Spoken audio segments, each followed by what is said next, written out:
Hey everyone, in this video what we're going to do is we're going to find the integral from -1 to 1 of the square root of 1 plus x divided by 1 minus x dx.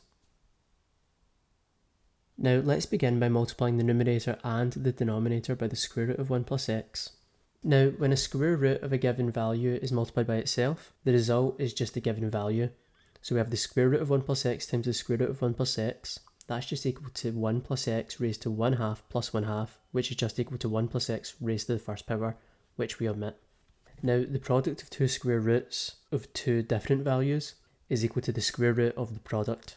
So we have the square root of 1 minus x times the square root of 1 plus x. That's just equal to the square root of 1 minus x times 1 plus x, which is equal to the square root of 1 minus x squared.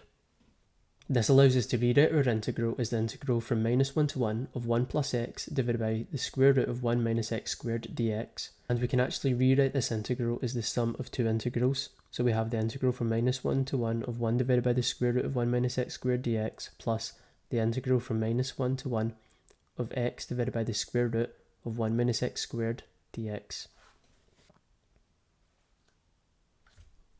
Now let's set x to be equal to sine of u. Differentiating both sides, we have dx is equal to cosine of u times du. Now we need to incorporate this information into the limits of integration. We have x sub b is equal to sine of u sub b, implies that inverse sine of x sub b is equal to u sub b. And the same for a, where a and b would be the limits of integration.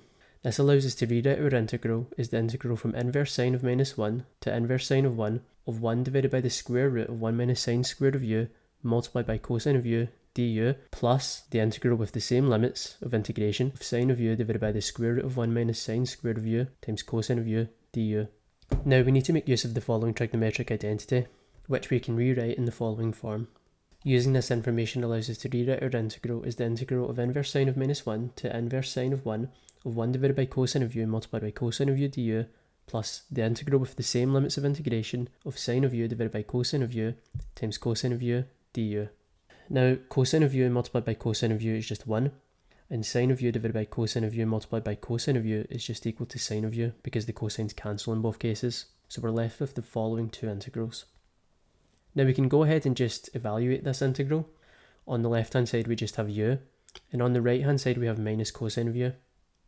Plugging in these values, we have pi plus 0 is equal to pi, which is the final answer to this problem.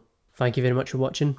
I hope you found this content useful. If you did, could you please make sure to like and subscribe? If you have any problems you'd like to see solved, leave them in the comment section below, or questions. I hope you have a great day.